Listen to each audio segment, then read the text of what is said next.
congratulate Marla not only for putting together an incredible conference, an incredible slate of speakers, but also congratulate her for not starting until 11:15, so we could all get a little bit more rest, and especially for those of us who came in from the United States, and I know some of you came from very far away in the United States. I know that extra hour or two was much, much appreciated.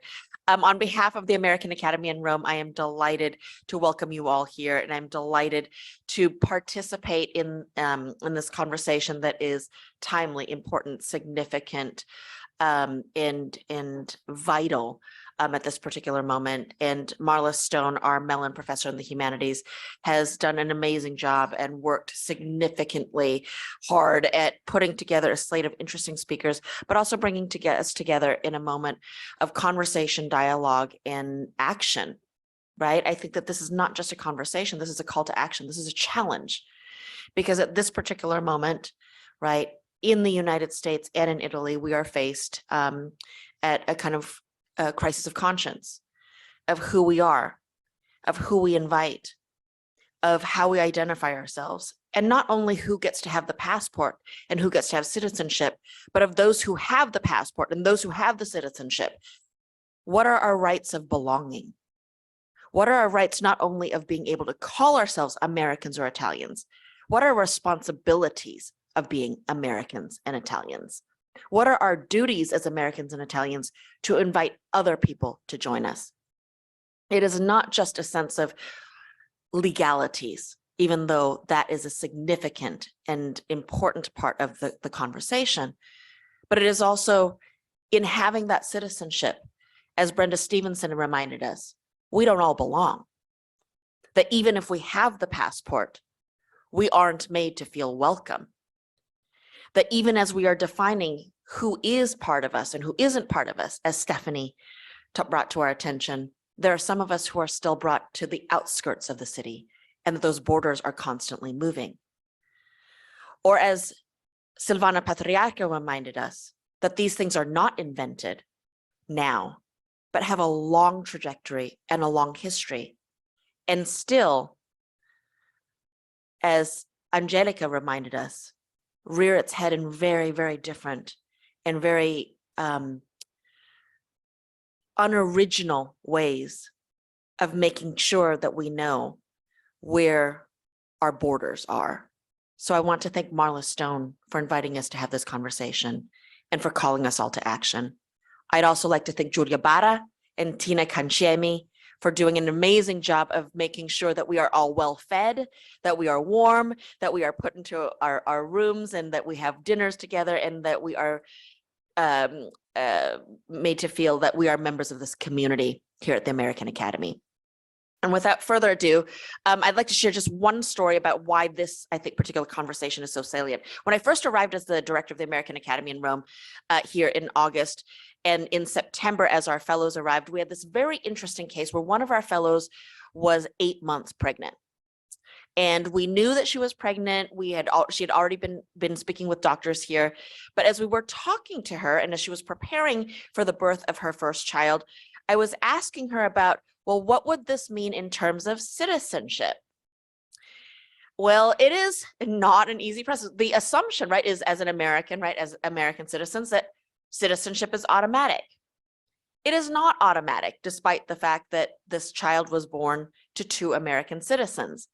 So she had to call her mother to go find her marriage certificate, to get, everything like documented and affirmed, have everything sent over by DHL here, because she had not realized that she needed those documents, because she assumed that her child would be American. And then she discovered that it was going to be a long application process. So not only was she doing her permesso di soggiorno, which was already a layer of bureaucracy. Those of you who are fellows here have understood and been through that process of going to the questura, where under the auspices of the American Academy, we are treated as a privileged class of people, and we get to walk in, as most of the people of color and immigrants are standing still outside. So not only did she have to manage that, then she had to manage all of the paperwork for the US Embassy for her child. So we were trying to find creative ways where we could maybe speed up this process and get her child American citizenship. And for those of you who don't know, across the street from us is Villa Richardson. which is the house, which belongs to the American Academy, but is rented out by the ambassador to the Holy See, the US ambassador to the Holy See. So we were trying to figure out ways that maybe we could shove her through the gates. And if she could give birth, like as she was in labor, we could shove her through the gates and she'd be on American soil, and then like all the problems would be solved.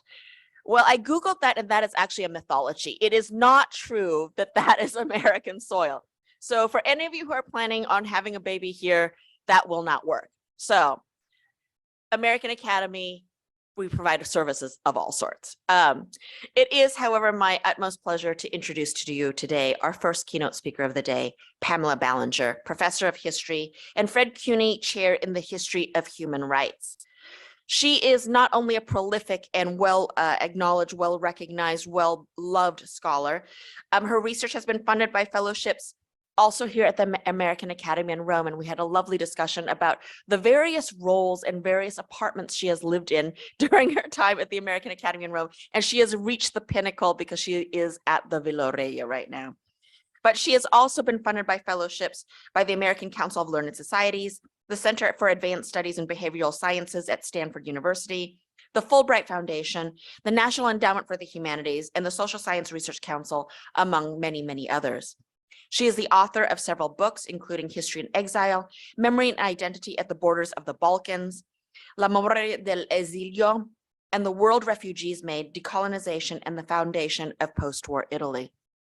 Pamela is well respected, not only because she is an excellent scholar, she is someone who does meticulous research. She is someone who goes into the archives, into the documents, looks at the data, and really begins to tease out that thread that puts all of these things together, that puts these things into discourse. But she does it with such humanity. She does it with such eloquence. She does it with such brilliance that not only is it meticulously researched, it is beautifully, profoundly written, so that it is not only a work of which scholars admire and a work to which scholars turn as they do their own work. It is a work which we as human beings all turn to in its sense of common good, in its sense of common action, and its sense of common intellectualism. It is my honor to introduce to you Pamela Ballinger.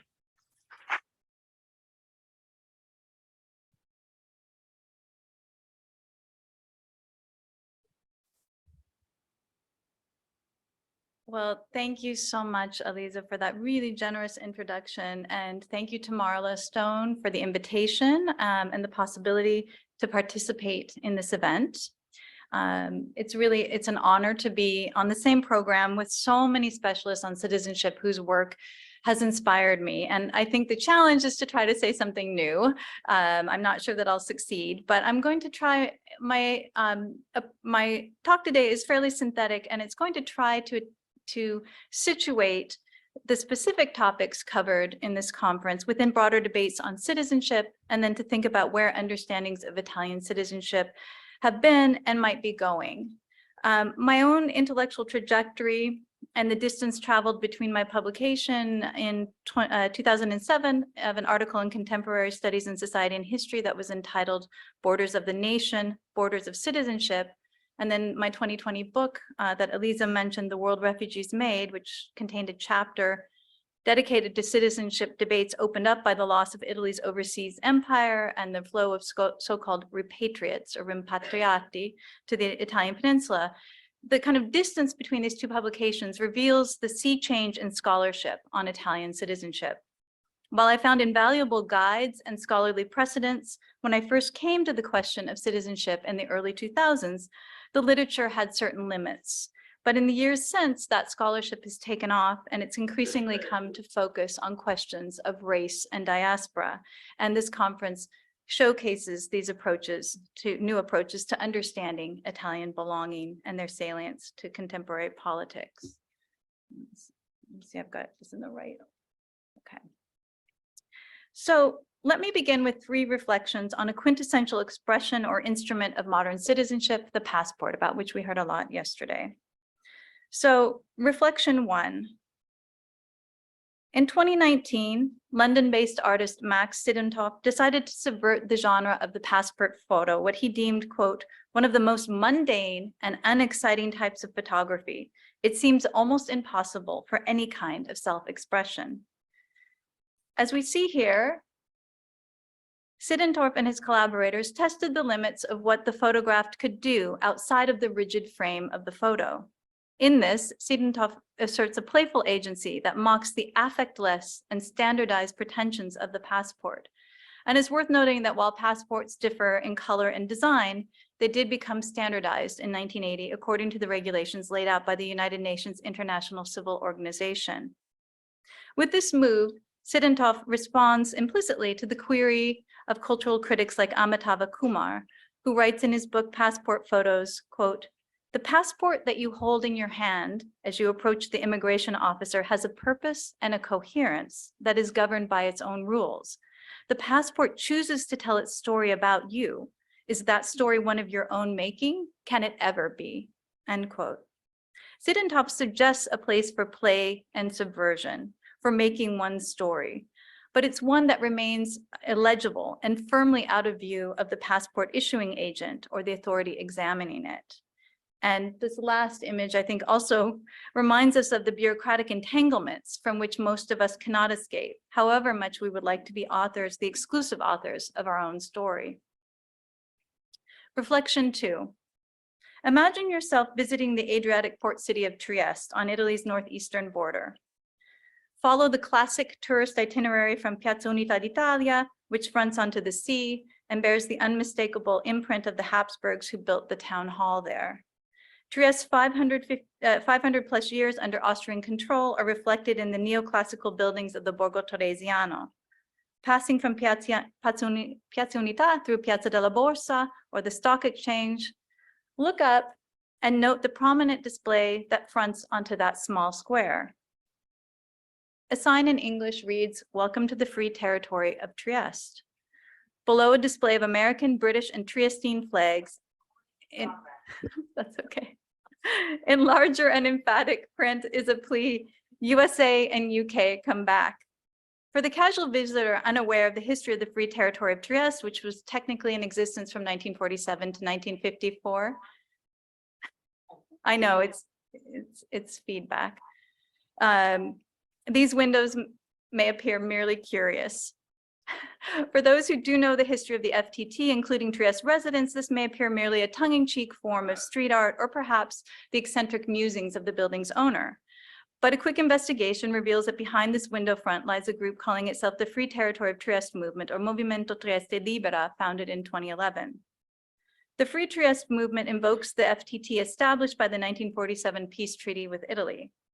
The FTT was a compromise intended to end the political stalemate between Italy and Yugoslavia over Trieste and the surrounding region of Venezia Giulia, which included large areas of the Istrian Peninsula.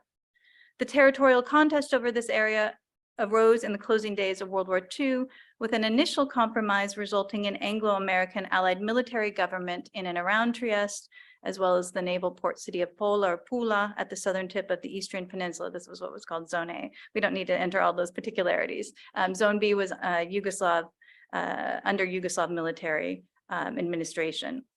But when a Great Power Commission failed to agree upon Italy's eastern borders, so this was just to be a temporary, this Zone A, Zone B, the drafters of the 47 peace treaty with Italy sought an extraterritorial solution. While awarding a large area of the disputed region of Venezia Giulia to Yugoslavia, the treaty designated the remainder of the area a free territory of Trieste, and you can see the outlines of it here on the map. This was a city-state encompassing 716 square kilometers, and the autonomy was to be guaranteed by the UN Security Council. The treaty also established Trieste as a customs-free port, invoking the city's origins as a Porto Franca under the Habsburg Empress Maria Teresa. Apart from a claim that the FTT never ceased to exist legally, the arguments for a modern free territory and port are varied, ranging from the economic to the cultural to the political. Vito Potenza, one of the movement's leaders, engaged in a very Triestine style of provocation, which has its own history, when he was arrested and later absolved in 2016 of using a passport issued by the Free Territory rather than an Italian identity card. Until a few years ago, supporters of the renewed free territory could acquire a passport online. Reflection 3. Passports and other identity documents can possess a talismanic quality. In her ethnography of Cuba's Jewish community, anthropologist Ruth Behar chronicles the power that continues to inhere in such papers. Behar introduces Dina Elena Nudelfuden Perlmutter, who carries her family's Polish passport with her wherever she goes, as if at any time she might be asked to prove her Jewish heritage. These are Behar's words. Another man interviewed by Behar holds on tightly to his father's Turkish passport. As Behar puts it, having the right piece of paper, as Jews know all too well, can be a matter of life or death. It was the same logic that led some individuals to present themselves at the Italian embassy in Tirana in 1991 and 1992, following the collapse of the state socialist regime in Albania. These individuals held dog-eared scraps that demonstrated that they, or their parent or their grandparent, had been an Italian citizen. Ultimately, these proofs would lead the Italian military in March 1992 to conduct a repatriation to Italy, Operazione Cora, of some 60 Italian families from Albania. Such understandings are very far from the playful, subversive invocations of belonging to a free territory of Trieste or of challenging the passport photo. Though such instances also point to claims for protection and belonging based on superseded regimes, reminding us of how quickly the seeming solidities of legal belonging can dissipate in the face of war and regime change. With its patchwork of powers prior to 1861, the Italian peninsula inherited different forms of legal belonging that in some cases had long afterlives. Thus, papers from dead regimes continued to weigh upon the possibilities for mobility and protection of some individuals who came under the Italian umbrella. These are the oddities of history that explain why the real-life Von Trapp family did not escape Austria across the Alps, as we see in The Sound of Music, but rather sailed for New York from Italy, a country for which Georg von Trapp and several of the children who had been born on the Eastern Peninsula in Pola or Pula held citizenship. Though the von Trapps had been born under Habsburg sovereignty, the passage of these territories to Italian control after World War I enabled some Austrians to become Italian citizens. This reflected a complex tangle of mechanisms for defining citizenship in post-Habsburg spaces that ranged from citizenship options in treaties to the conversion of the status of pertinency, which was essentially the right to welfare based upon residence, a topic that has been explored by Dominic Royal, Ivan Jelicic, and Francesco Rolandi for Fiume Rijeka, the possibilities to turn pertinenza into cittadinanza. The acquisition from the 1880s on of the wide range of territories that made up overseas Italy magnified and expanded the already uneven landscape of Italian citizenship. Overseas Italy included former colonies, Eritrea, Ethiopia, and Somalia, departments or possedimenti, Libya, Dodecanese islands, and protectorates, Albania.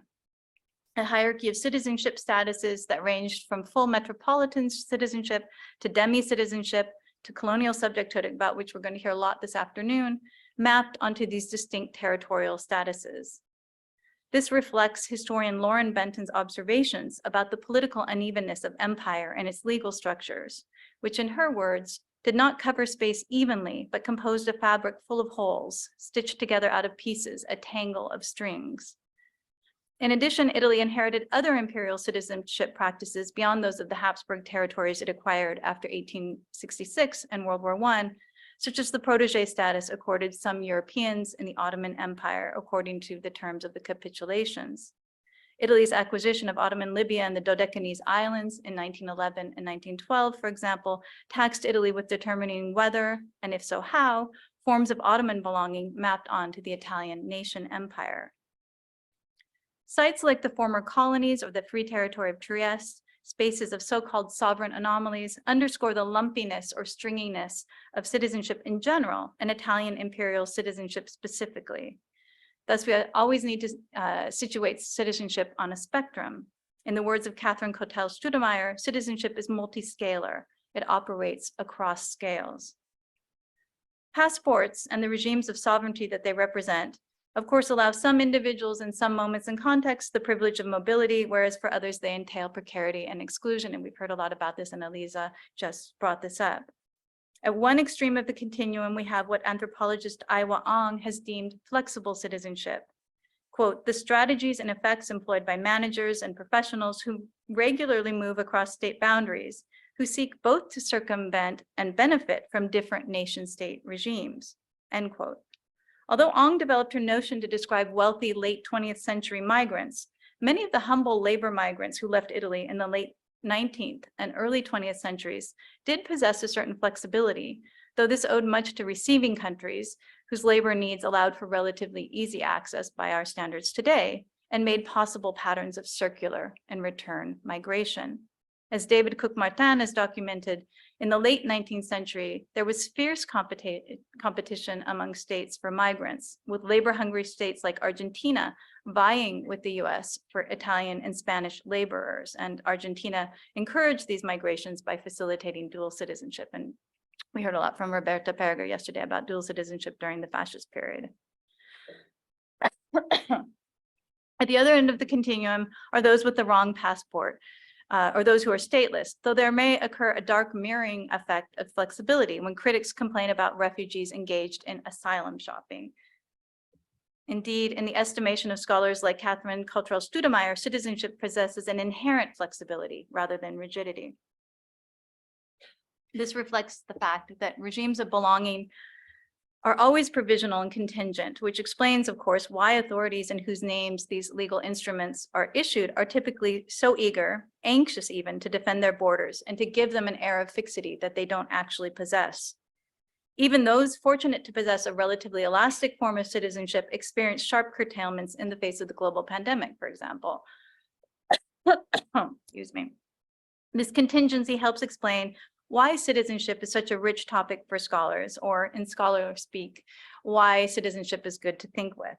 And it also explains why it's a fertile terrain for activism in contemporary Italy. So I'm going to try to touch briefly on each of these points. Academia is awash in studies of citizenship from a wide range of disciplines, many of which are represented at the conference, as well as an increasing proliferation of categories and dimensions of citizenship, its thickness and thinness, liberal and civic forms, Republican and post-cosmopolitan variants, and so on. We shouldn't be surprised, given that citizenship studies as we know it in Anglo-American European scholarship derived much of its initial impetus from T.H. Marshall's foundational 1949 essay, Citizenship and Social Class, in which the British sociologist posited an evolution from civil citizenship to political citizenship to a more robust social citizenship, setting the terms of a key debate around types and typologies of citizenship. As a field, citizenship studies really began to coalesce in the late 80s as scholars turned their attention to nationalism and borders. Of course, the Cold War's end and the rise of globalization led to many premature pronouncements about the supposed decline of state sovereignty and interest in elite bearers of forms of flexible citizenship. But this was followed by the explosion of refugee populations and a renewed attention to those with less elastic forms of citizenship, and the awareness that triumphalist post-Cold War pronouncements about the world being flat or borderless held only for a very privileged few. But part of the late 20th century boom in citizenship studies also derived from the fact that, as sociologists Margaret Summers and Christopher Roberts put it, quote, citizenship is a social institution and lends itself to empirical research methods. And they're in this instance comparing citizenship to more philosophically driven debates over rights. In their estimation, citizenship's institutional and collective character gives it a social science affinity. Citizenship is a social artifact of law, politics, and the public sphere. Its hallmarks are membership, legal doctrines of exclusion, attachment to the nation state, particularistic limited freedoms, and territoriality. These are their words. So again, citizenship is good to think with, and it lends itself to certain types of sociological inquiry and analysis. As Rogers Brubaker put it in his influential 1992 study, Citizenship and Nationhood in France and Germany, citizenship operates as a system of social closure, and as Stephanie talked about yesterday, as a form of exclusion. Brubaker in that study built upon the fundamental dualities of citizenship as instrument of inclusion and exclusion, and as index of territory and descent, to model two distinctive systems of legal belonging, those of jus soli and jus sanguinis, and Brubaker mapped these empirically onto the French and German cases, respectively, although many critics have said he was dealing with ideal types at best. But Germany has often been seen, following Brubaker, as the quintessential example of a jus sanguinis regime, at least until the change in 2000 that gave citizenship to children born on German soil, then they had to make a decision at the age of 18. But as we've heard in various presentations yesterday, Italian citizenship, as worked out through the laws of 1912 and 92, has also rested primarily on descent. The 1912 law reinforced the conception of Italian citizenship as based primarily on descent and stipulated that Italian nationality, with some exceptions, passed on to descendants could be lost only through choice or voluntary action. This law made naturalization for aliens of non-Italian nationality more difficult. It was already very rare in the period preceding 1912, even as it abolished differences between small and large naturalization for metropolitan citizenship that had existed prior to 1912. And these changes reflected the lobbying of Italian workers abroad on the one hand, and the acquisition of new territories in Libya and the Dodecanese Islands. Valerie Maguire has noted the ways in which the 1912 law entrenched notions of blood and citizenship just at the moment that Italy was engaged in jingoistic celebration of its newly acquired possessions, which differed in status from Italy's first colonial territories in Eritrea and Somalia. And of course, the 1992 citizenship law repeated this pattern, facilitating acquisition of citizenship or reacquisition by members of the diaspora while tightening the path to naturalization. Thus, the notion of Italian blood has served as the through line for successive political formations. And as we've seen, Italian citizenship is fundamentally a form of diasporic citizenship. These understandings of citizenship in Italy developed in dialogic relationship with practices of passports and broader regimes of mobility. John Torpy, Mark Choate, and many other scholars have argued that unified liberal Italy's mobility regimes developed largely in response to the challenges of mass migration. That is, to the issues of people departing the Italian peninsula rather than migrating to it. Torpy has argued that the 1901 Italian passport law that required transatlantic travelers to hold a valid passport before purchasing passage, quote, arose not from an urge to choke off exit, as many critics at the time said, but rather a desire to ensure that Italian immigrants would not be denied entry into American ports, end quote. So one prominent strand of the scholarship on Italian citizenship has focused on the inclusive, protective, and outward-focused aspects of instruments of Italian legal belonging as they developed in the context of the world's largest single mass migration. Such work ran in parallel to analyses of Italian citizenship that were cast either as very broad histories in temporal and geographic terms, or very micro accounts. On the more macro scale, we can refer to Giuliano Griffo's 2000 study Civis, which considered citizenship from ancient Rome to the present, or Pietro Costa's magisterial 2001 Civitas, which in multiple volumes examined various forms of citizenship in Europe from the Middle Ages to the present. Luca Busotti's 2002 La cittadinanza degli italiani likewise offered a rich and detailed analysis, though the discussion and much of this literature focused more on what Elisa called the legalities, right, the juridical codes, and less on citizenship as a lived practice. As the dates of these publications suggest, there was a burst of scholarly interest in Italian citizenship at the turn of the millennium. And I won't mention here the micro studies. A lot of them are sort of focused on city-states. As rich as they are, these types of scholarship could only take me so far back in the early 2000s as I struggled to understand what had happened to Italian citizenship after 1945 in the wake of decolonization. I think it's important to note that the end of fascism actually didn't lead to a new citizenship law. And this is quite different from places like Portugal, where the loss of empire in the 70s actually prompted a new citizenship law that rested on principles of jus sanguinis in order to draw the borders of belonging and prevent many non-white individuals from the former colonies from migrating to Portugal. In 45, Italy already had this tool in hand, right? It wasn't necessary. And thus many of the questions around the post-1945 citizenship practices were worked out in ad hoc fashion, territory by territory, case by case. The loss of overseas Italy raised first the question of who legally belonged in the territorially reconfigured national community. Secondly, it prompted questions about additional forms of assistance for so-called national refugees in recognition of the loss of homes and employment in the former possessions.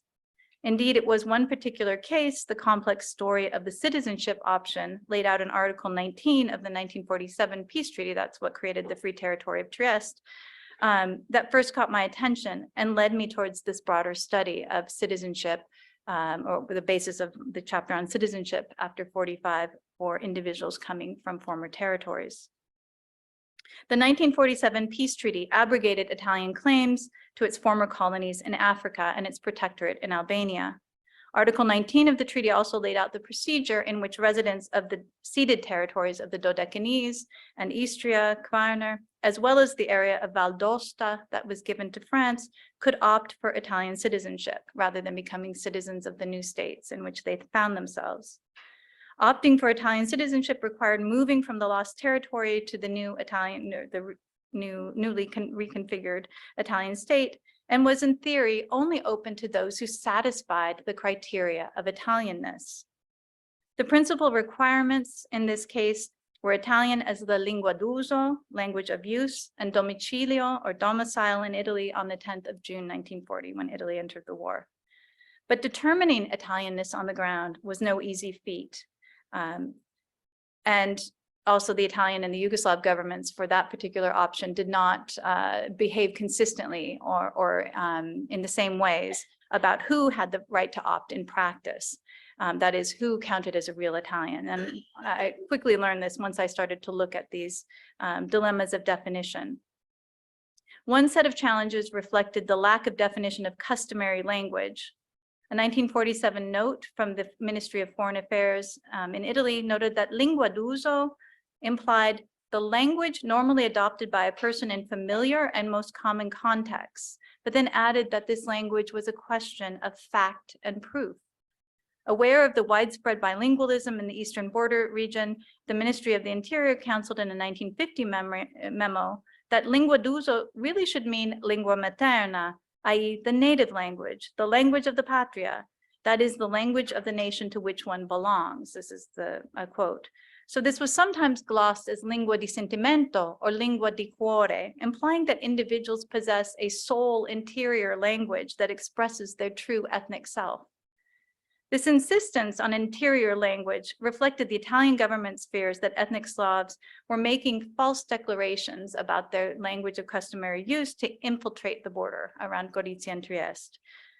From the other direction, the Yugoslav government frequently refused requests to opt. They would say someone has a Slavic surname, they can't have Italian as lingua d'uso, but names are no indication of ethnic or linguistic affiliation, especially in this border region. There soon arose a confused situation on the ground of individuals who'd requested to opt but been refused by the Yugoslav authorities, but who'd made their way to Italy in clandestine fashion, migrants to Italy who'd come by means of the option but then claimed that they weren't ethnic Italians and wanted to immigrate abroad, requesting help from international bodies tasked with assisting refugees, others with provisional passports issued by Italian authorities in Zagreb, some of whom also hoped to go abroad, and so on.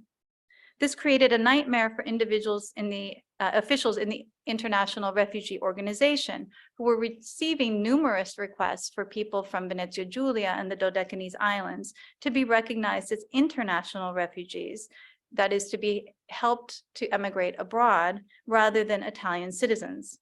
Initially, the refugee organization assumed that opting for Italy could be taken at face value. That is, that citizenship equaled ethnicity, i.e. Italianness, and not opting for citizenship, but nonetheless migrating to Italy must be an index of a Slavic or a Greek or some other non-Italian identity, and then a possible refugee status. But officials soon realized that legal categories were running up against the historical complexities of identity in a mixed border region and an archipelago that had been the site of multiple imperial experiments. As well as the violence of the war and its aftermath. As a result of much back and forth, the refugee organization ultimately created a category of undetermined Venezia Giulians and undetermined Dodecanese. As the archives began to yield a panorama of such examples, not just for Venezia Giulia and the Isole Egeo, but for the other former possessions, I began to realize that the story of Italian citizenship that I'd learned about up to that point could only get me so far in unpacking these sovereign and citizenship anomalies opened up by the collapse of fascism and decolonization. I became especially focused on the story of who counted as Italian and thus had the right to migrate to the peninsula from the former territories, and how categories such as mixed-race children, foreign wives, and border dwellers of undetermined ethnic identity troubled questions of descent, even as they ultimately reinforced racialized understandings of blood, ones that had been explicit and privileged under fascism and became implicit within the practices of Republican citizenship in an Italy remaking itself within an emergent European community. Fortunately, as I started to write a history that put into dialogue the experience of those who could claim status as national refugees and hence as citizens, I found a growing community of scholars who were examining the nexus of race, citizenship, and migration and diaspora in different but complementary ways. I remember my excitement, for example, in meeting Sabine Donati in 2010 when I went to Switzerland and I learned that her book was in process. This was a period in which I was in residence here at the Academy, and Stephanie Malia Home, her work was in progress, and she was working on what would become Empire's Mobius strip. The years that followed were ones in which I followed a very winding archival trail, but also in which I became acquainted with many of the scholars here and benefited from dialogue with them.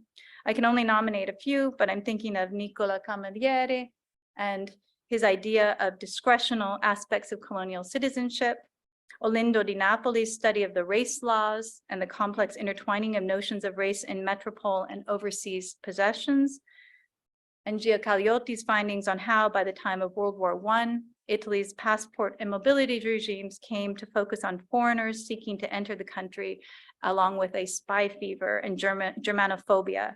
This was a period, as she tells us, of frequent internment of enemy nationals, paralleled by attempts to surveil movements by conscription age Italian male nationals seeking to leave the country.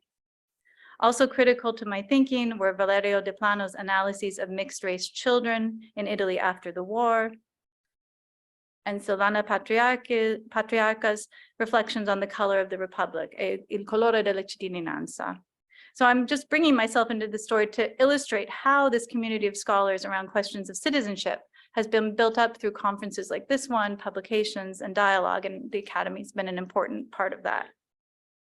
This flowering of research came about not coincidentally in a period of great political ferment, from the contested 150th anniversary of Italian unification to the Arab Spring and the never-ending proclamations of migration emergencies, the rise of populism, the repeated attempts at citizenship law reform, the response of Black Lives Matter Italy to George Floyd's murder, and the election of the Meloni government more recently.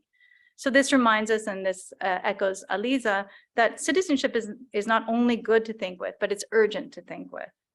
So let me, in my conclusion, highlight a few promising directions in which I think the scholarship is going and its relationship to the politics of the present.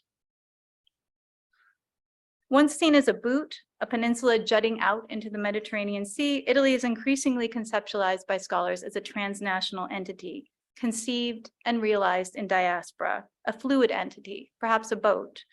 Scholars studying Italian communities abroad have moved away from a singular vocabulary of Italiani nel mondo towards a vision of altre Italie, other Italies. And this is not coincidentally the name of a journal and a research center for migration in Turin. Donna Gabaccia, who's done so much to demonstrate that understandings of the Italian nation state must adopt transnational perspectives that take into account global Italian migration, cautions against talking about Italian diaspora in the singular. And of course, one of her books is entitled Italy's Many Diasporas. While the diaspora of Italians in the New World, and most specifically the US, has often stood in as the quintessential Italian diasporic experience, scholars are increasingly exploring the many other types of diasporas and related questions of legal and social cultural belonging. Thus, Gia Caglioti, as we will soon hear, considers what happened to protege Italians during the Italo-Turkish War, Whereas Andreas Guidi has recently detailed the experience of protege Italians in Anatolia with the end of the Ottoman Empire and in the wake of the population transfers of Greeks that altered the face of communities like Smyrna. In some instances, these Italians migrated to territories like the Dodecanese Islands, thus joining other populations of diasporic Italians engaged in explicit empire building.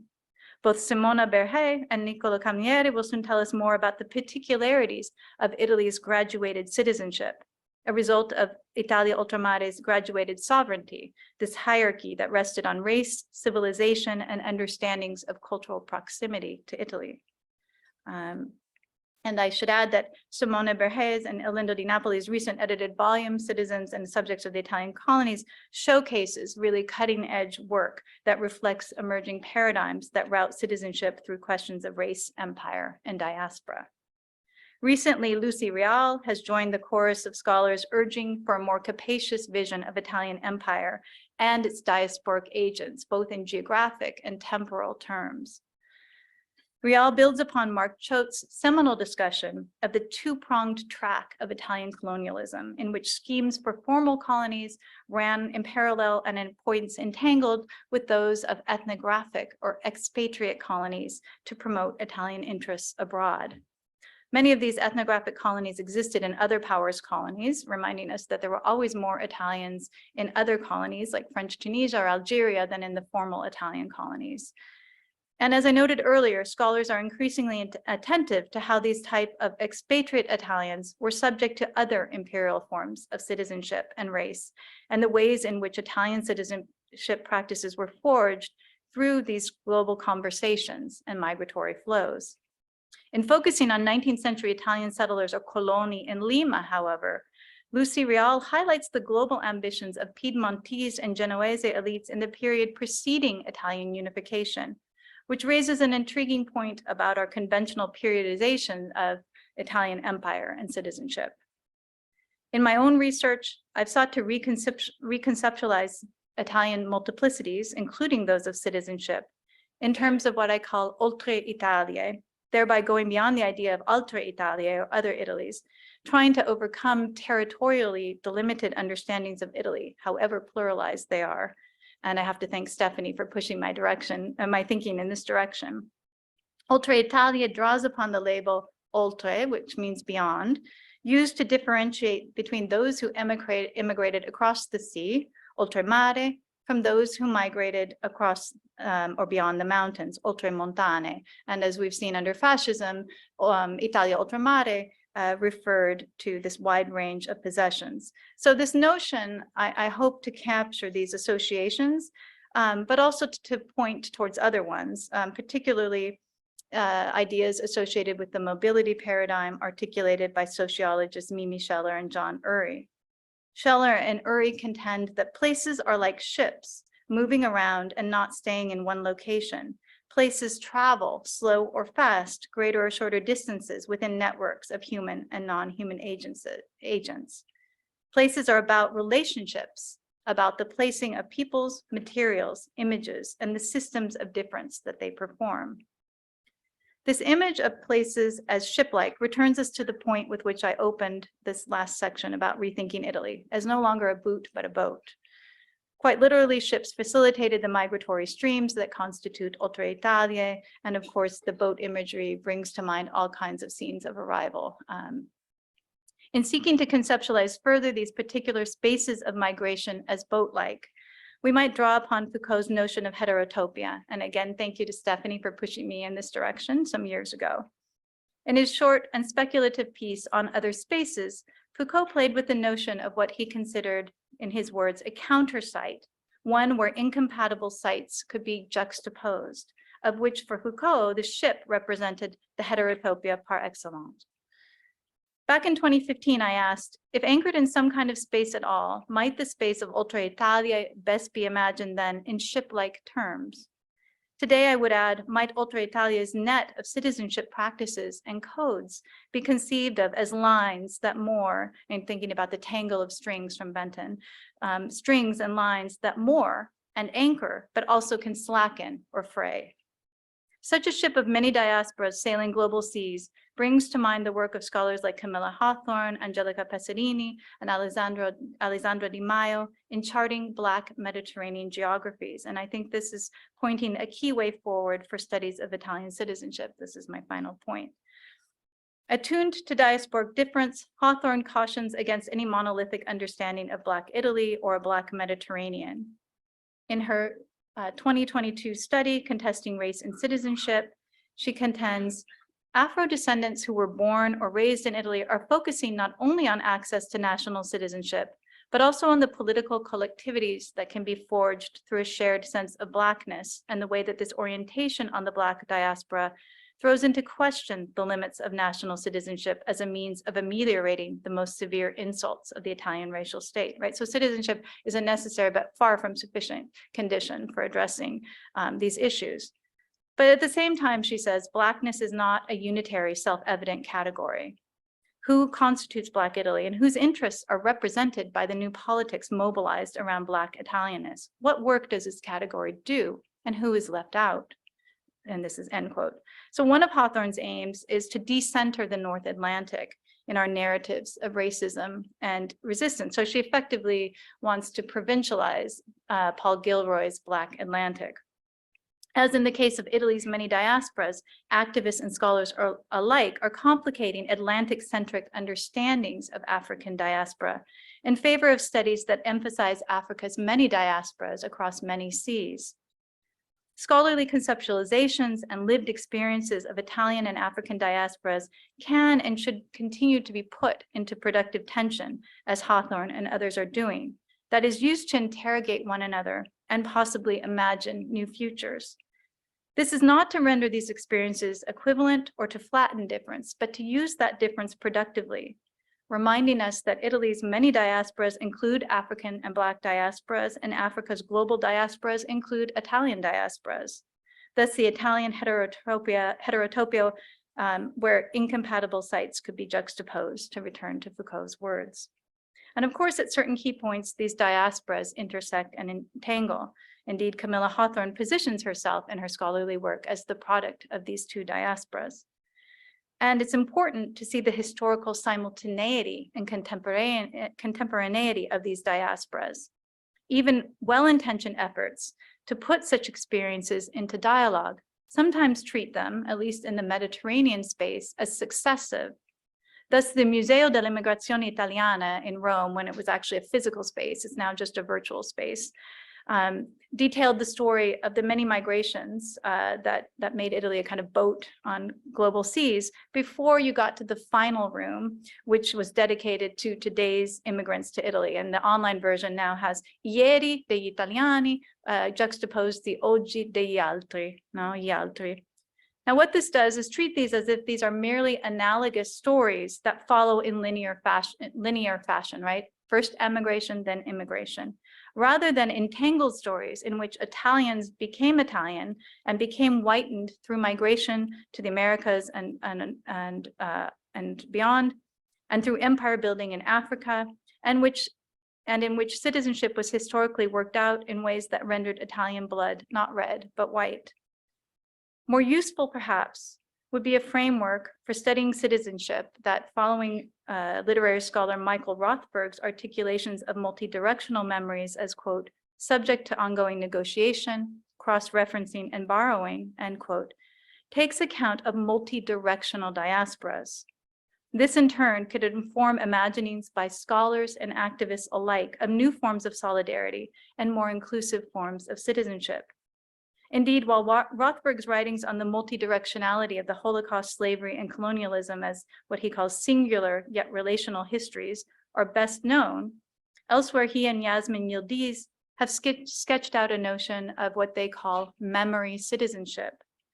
This is a form of belonging that draws upon what they refer to as migrant archives of remembrance.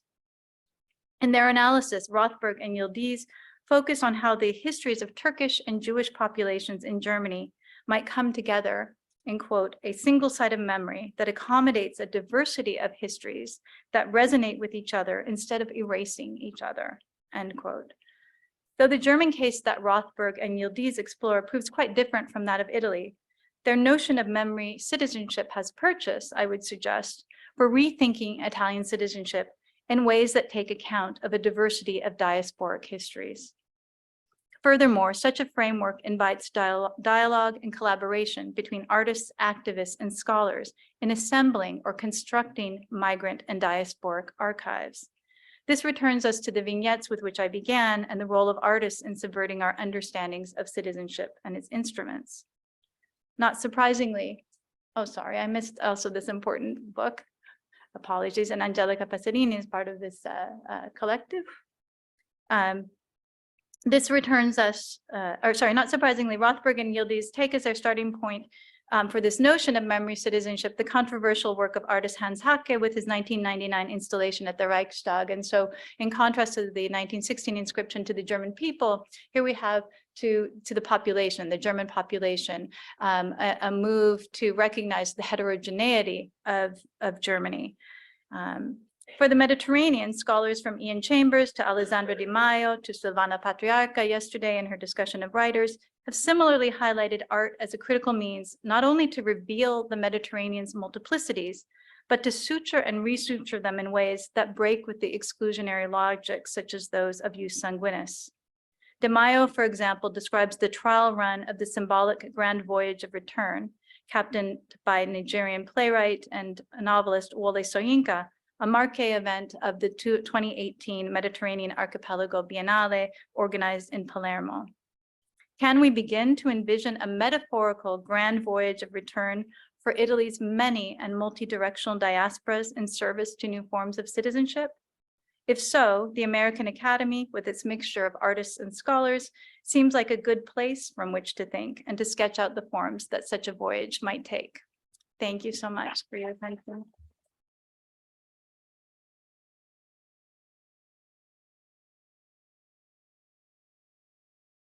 So you're gonna, are you going to? Yes, I will. Okay. Thank you. Incredible talk. I am sure there are many questions. Who would like to start us off? Yeah. I have a question, since my work was mentioned. So, that passage was one that was important to me to emphasize in the book, because at least where I sat in sociology, the emphasis was overwhelmingly on people who are coming in, right? Mm-hmm. And so historically, if I understand the story correctly, the real issue until the end of the 19th century really was getting out. With the freedom, obviously for slaves, but also for lots of other kinds of forced laborers, essentially. They couldn't just leave, right? So that was a point that I was trying to make more generally in the book. And I wonder if you think I got it right, in the Italian case, because I've recently read, my colleague Nancy Foner has a new book out, as she always does, about, immigration into the United States. And she claims that, people who arrived at Ellis Island, only 2% of them were actually included. But the point that you quoted from the book is one that I, came to the realization, or at least the conclusion of, that there was all this debate in the Italian parliament about that there were too many Italian immigrants who were turned back at Ellis Island, and that was why they were introducing these passport requirements and that sort of thing, basically to put a kind of good housekeeping seal of approval on those immigrants that they were sending abroad, to make sure that they got there so that they could get to work and send money back to Italy. So I haven't often had the experience of a specialist in Italian history to comment on. So. No, thank you so much. I think, that absolutely there is this very important story that you detailed, and then I think someone like Mark Todt picks up in his work on Emigrant Nation, which is about departures, right? And how does the Italian state and how do various institutions like banks and so on find ways to protect those who are migrating abroad, passports with ways for them to safely send remittances home to Italy and so on. And my point was just that together, that's a story, that it's a story about protection and inclusion in some ways of Italians in the diaspora that has to be considered together with the stories of exclusion, that of course the mass migration is happening in the same period that Italy begins to build its empire.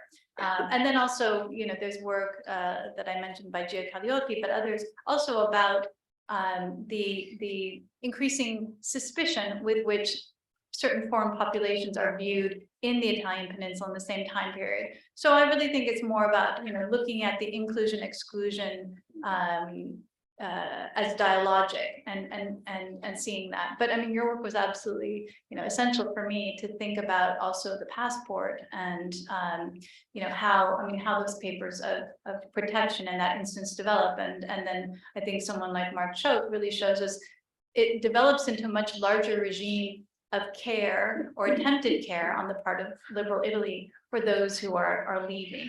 But again, it manifests itself in citizenship that makes it possible to remain united or remain tied to Italy, or to renew those ties if they're broken. But that is at the cost of making naturalization very, very difficult for non-Italians. So. Well, just let me say thanks for those kind words. And I should have started by saying that was a terrific talk that I really learned a lot from. This is the fun part of being in the room with all the scholars whose work you've read and drawn upon. It's really, quite a treat, but a little bit daunting too. So Stephanie. The question, thank you for such a wonderful talk. And I know that you've done both archival and field work.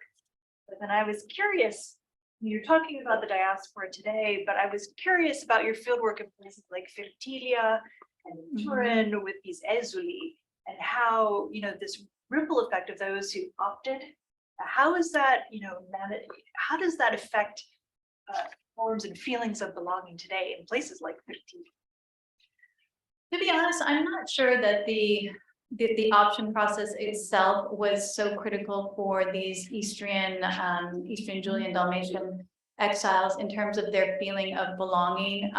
Although obviously certain individuals faced challenges in their initial years in Italy, especially those, for example, who had been denied by the Yugoslav authorities multiple times, and then often came, some didn't come until the 1960s, they would come on tourist visas and then they never went back.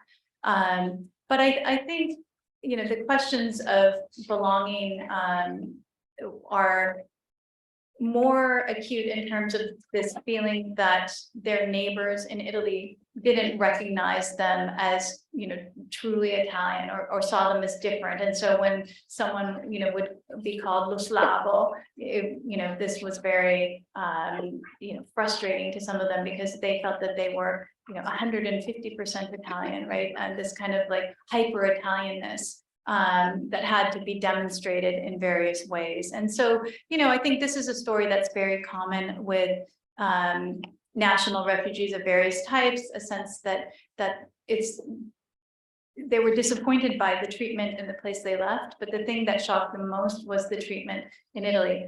Now, that said, I think these discourses about betrayal, they're very useful to mobilize these communities, but actually the Italian state did provide national refugees with many forms of assistance. And one of the things that's often said is that the feeling of betrayal, leads these groups to support right-wing parties, which is true in many instances, that right-wing parties present themselves as defenders of these groups.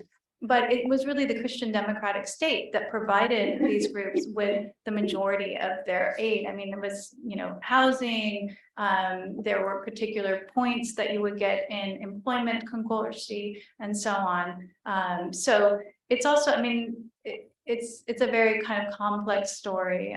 But at Fertilia, for example, this is a new town in Sardinia that became a refugee new town after the war. Was supposed to be a fisherman's village, but it actually didn't work out.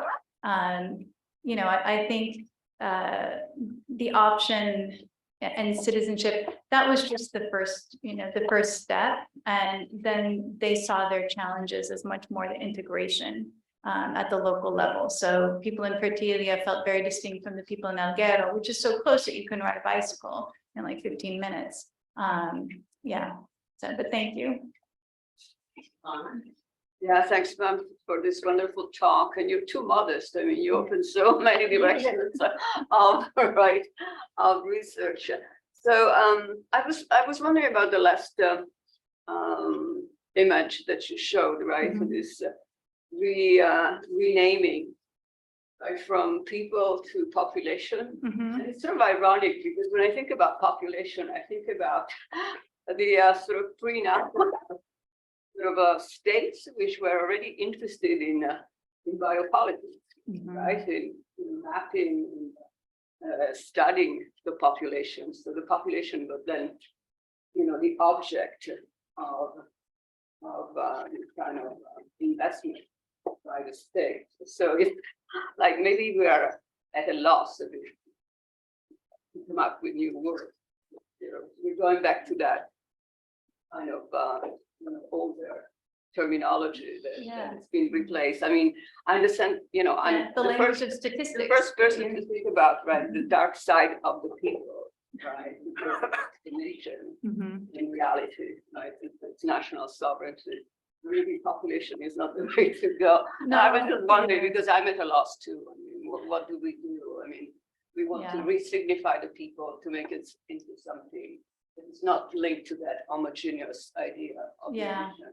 I don't have the answer to that, but I think it's an important point because of course population is redolent with all these kind of, you know, pseudoscientific ideas about, you know, demography. I mean, some of them are not pseudoscientific, but we can see how that's also a language that becomes part of racialized discourse very easily. And also management of populations, which can be quite heavy-handed in the biopolitical sense that you're nominating. So thank you.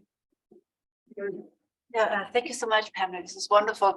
I was wondering if you could speak a little bit more about the ways in which international agreements, but then also state policy, state law, and then policies and practices of an administration, plus, of course, the perceptions that these state agents have, right? How they come together in that kind of decision making. Because I mean, something that I have encountered in my own research is the ways in which the application of these international agreements on, you know, for example, as in the case of the 1937 peace agreement, and the ways in which people could avail themselves of this option of opting for citizenship, you know, how they are then implemented, and the sort of added consideration that come into play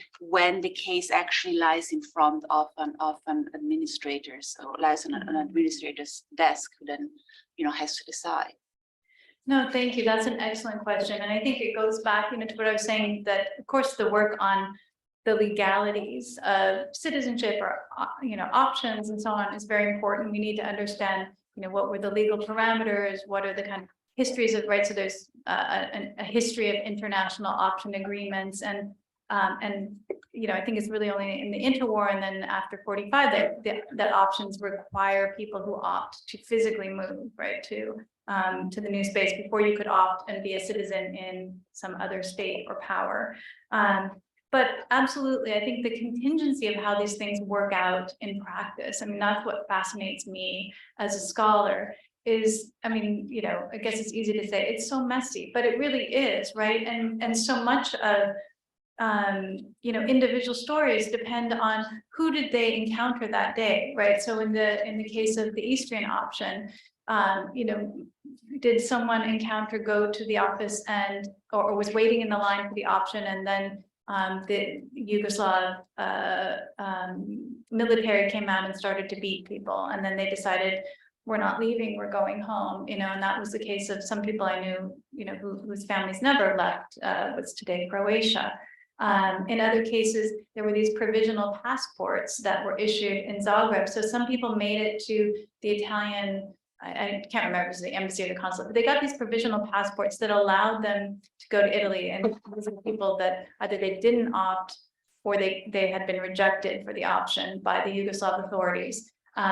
And then when they got to Italy, those passports were actually, nobody knew what to make of them and what that meant for the option or for their status as refugees. And, you know, for me, the story from the International Refugee Organization is fascinating because there's a wide difference of opinion depending upon which official is looking at the case. And not surprisingly, the ones who are distant in Geneva or even Rome, you know, have a very technical understanding of what's going on. And we need to follow, you know, if they have the citizenship, then, you know, this is a possibility for the refugee status. The ones who are on the ground are realizing this is a mixed border area of bilingualism. There's people who think of themselves as Eastrian, and that in the sense that they don't think of themselves either as Slavic or as Italian, but as some kind of regional identity.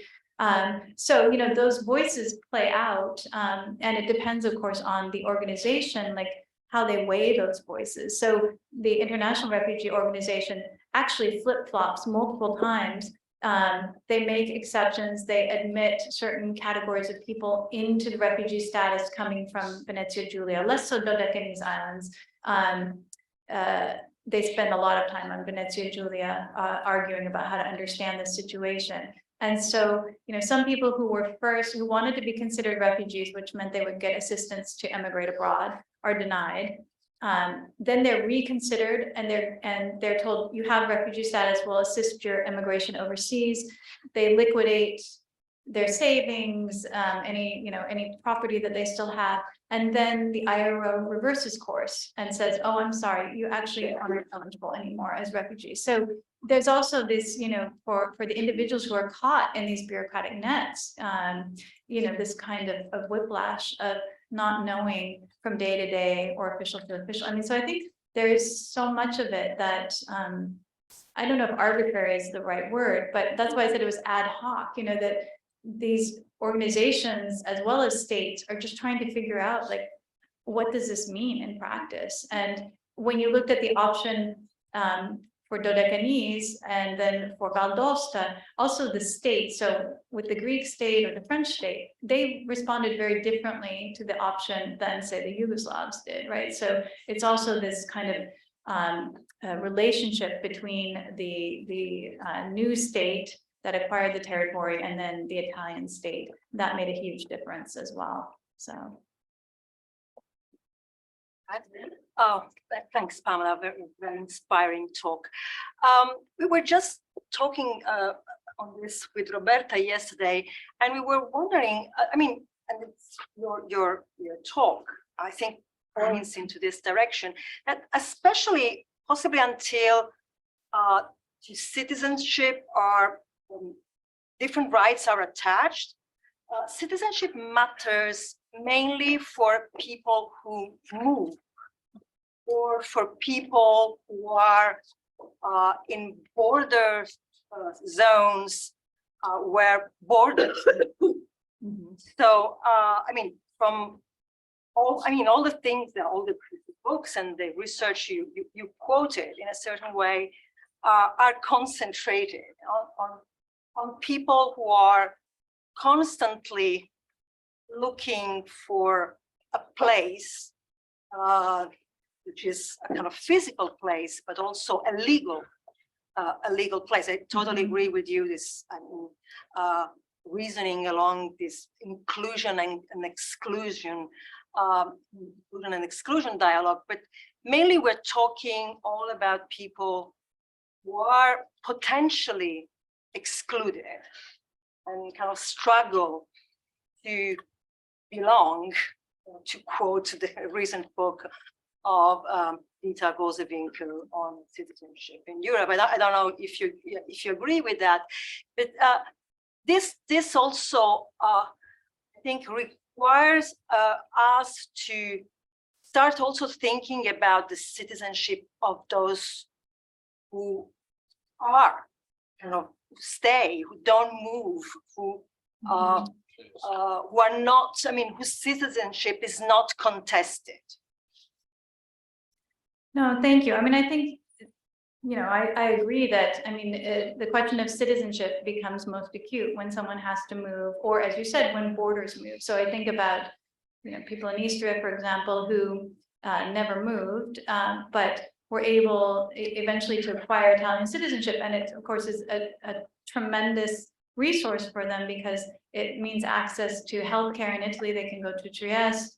The possibility of Italian pensions, right? That there's all these kinds of forms that even if you're in place, actually makes quite a material difference to your life. And then, of course, I mean, I guess the right, I don't know if the right to vote in the Italian diaspora, what that changes, but I mean, I think it is, it's not insignificant for electoral politics in Italy, or like the Croatian diaspora also has the right to vote in national elections. So there's many of these diasporic votes. But yeah, I mean, I think there is something to this about what we might think of as like in-place citizenship, right? So people for whom is not contested. I mean, I think of the United States. I don't know what the statistic is, and if somebody does know, please tell me. But I think many Americans have never had a passport, right? Because they don't leave the borders of the United States. But of course, I mean, I think it's still, even if people don't move, I mean, and if let's say in the United States, individuals all have legal belonging. I mean, there's such different forms of cultural citizenship and the inequalities built into that. So I think about when Hurricane Katrina happened, and there was this debate whether it was appropriate to talk about the displaced of New Orleans as refugees, right? Because they were U.S. citizens and they were displaced, across a state border and so on. Not an international state border. So is that really the right term? But I think there was a very powerful argument made for the inequities of citizenship in terms of race and class and geography in the United States. So I don't want to lose that understanding of citizenship by thinking, I guess now I'm talking about people who moved, but still, I think there's a way that you can be in place and citizenship still, even if, you have the legal belonging, again, that's just the necessary, but not sufficient condition for a whole other set of rights and possibilities. So. Okay, so I see Lindsay, Preeti, Nicola. Maybe I'll take all, and who other people? Okay. Do we have any on Zoom? Okay, great. Thank you. Hi, Lindsay. Brief. Mine is really just a comment. If I think about in light of what we were just discussing about citizenship, maybe rather than mobility, it strikes me as accessibility to things that in theory a citizen ought to have. Dr. Stevenson's talk last night, those 3 people didn't leave Los Angeles, and yet the role of citizenship applied very differently to all of the protagonists in that story. And they all lived arguably in the same neighborhood, if not the same city, certainly. And I thought that was a wonderful example of how accessibility to a fair judiciary system, accessibility to something like equal healthcare, maybe thinking about the quality of the services to which they have access, as opposed to whether or not they hold a passport. Yeah, and I think that's that lived citizenship, right? That really, thank you. I think that's a great example and connection to the keynote last night, because citizenship as just a legal status, it can only tell you so much, and you have to really look at what citizenship means in practice on the ground. So thank you. Thank you for your talk. You spoke about how citizenship after the end of empire has been important, and you've talked about how Italy has a graduated citizenship or across the spectrum, and also that the Italian citizenship is primarily a form of diasporic citizenship. And so I'm also kind of interested in if there's some kind of a graduated diasporic citizenship, where you actually have, say, the American diaspora versus the Libyan one, and if there's actually quite a difference of interests and how that comes into play. Because in a sense, you're saying that understanding the citizenship, you need to understand these diasporic communities and their demands. And so I'm wondering if there's anything you could talk about in that respect, where there's very different responses. And maybe just a little comparison to something like the Portuguese Empire and that dealing, if you mentioned an example, just to bring it into relief, to understand a bit more about the Italian Empire versus the. Yeah, no, thank you.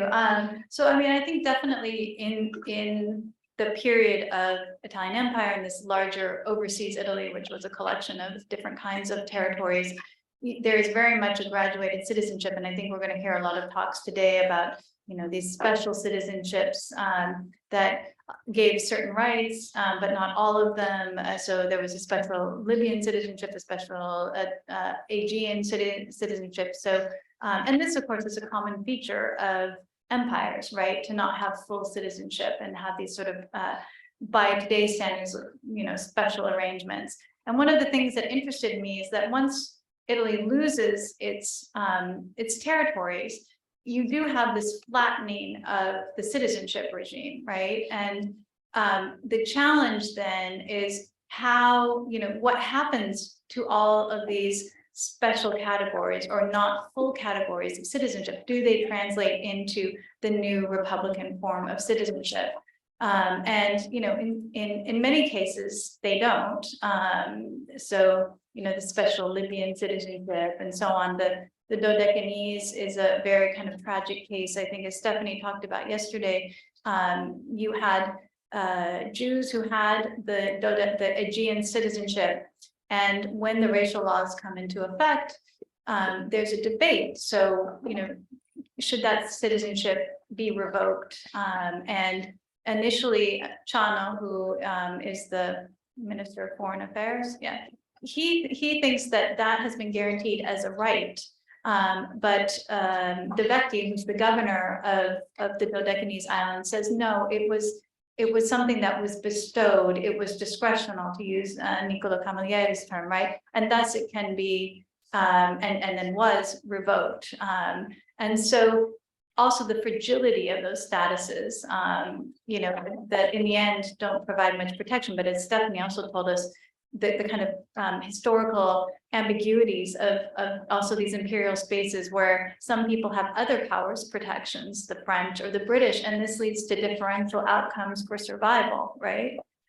In the case of the Holocaust. So I think, you know, there is this kind of flattening, and I look in my book, The World Refugees Made, at these kind of what I call the categorical confusion around mixed race children, foreign wives, and then these undetermined groups. And ultimately, they're the kind of exceptions that prove the rule, right? And that, but I think it is interesting that there isn't a reformulation of the citizenship law or an overhaul, let's say in 1948 or 1950, right? It has to wait till 1992. And as I said with the Portuguese case, I think it's because, I mean, Italy has the tool that it needs for exclusion already. Jus sanguinis, it's been there more or less from the beginning, although Sabino Donati will tell us about 1865 Civil Code is a particular thing. And then by 1912, Jus sanguinis really fully is enmeshed in that system. But I don't know if I answered that, but you know, so I think now we have a much more flattened, like either you're a citizen or you're not. But of course, saying that there's all, I mean, there may not be a demi-citizenship now, but of course there's residency permit. There's all these other kinds of instruments that basically operate in similar ways, right? In terms of graduated forms of accessibility and belonging in Italy and everywhere else. And, you know, also, I think you asked about the different kind of diasporic experiences. So when I think about the group with whom I started all of my research was these Istrians, and I worked with the Italian minority, so the people who didn't leave Istria after the war, as well as the people who left. And there were possibilities increasingly in the 90s for dual citizenship, but the many of these people were highly offended that when they or their kids went to study in Italy or to work in Italy, they were considered extracomunitari, right? This is before Croatia was in the EU. Now it just entered Schengen, so that's all disappeared. But I think they had this sense of this hierarchy. And how could they be considered extracomunitari, just like, you know, the people coming from Africa or so on, right? So the diaspora, I think groups in the diaspora do have this sense still of, you know, these hierarchies that go back to the imperial period.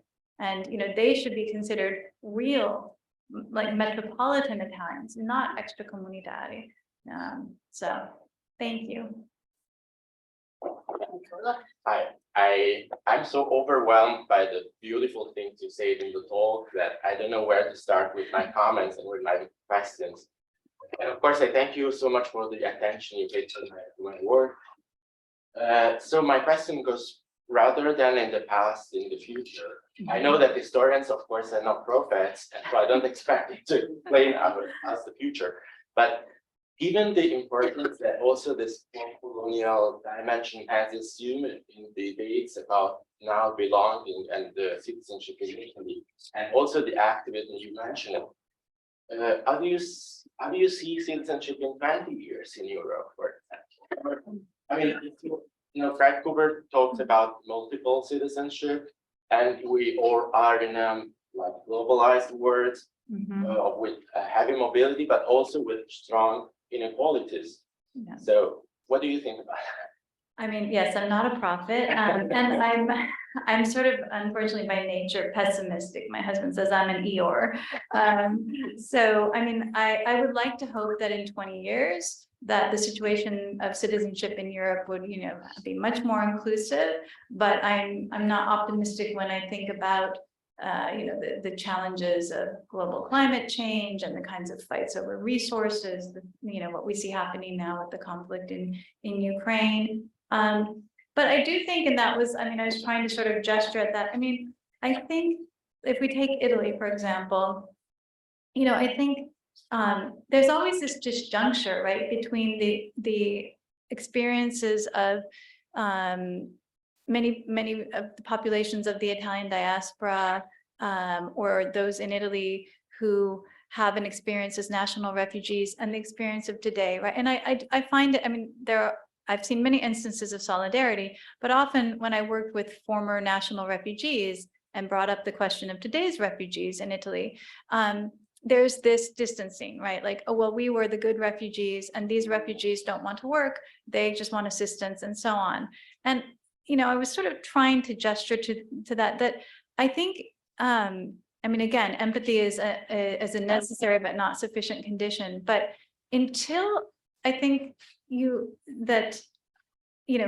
Italians who actually experience displacement in similar ways, if they can't identify with or empathize with those who are experiencing that today, I think it's a huge challenge. And that's why, I don't know exactly how one would do it, but it's, I think, trying to bring, those experiences together in ways that those who, have been refugees in the past identify. It's heartbreaking to me to hear people create these kind. It's just like what I said about saying we're not extracomunitari, right? We're different, instead of saying I want to express solidarity with people who are experiencing this today.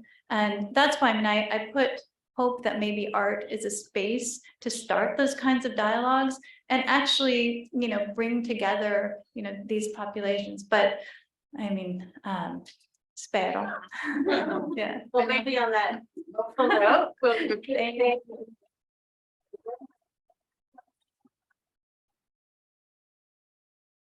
ready for the question. So conference participants, we will have lunch upstairs at 1. And if you're not signed up for lunch, and you want to stay, come talk to me. But otherwise, for people who are not in the conference, there are places in the neighborhood as well.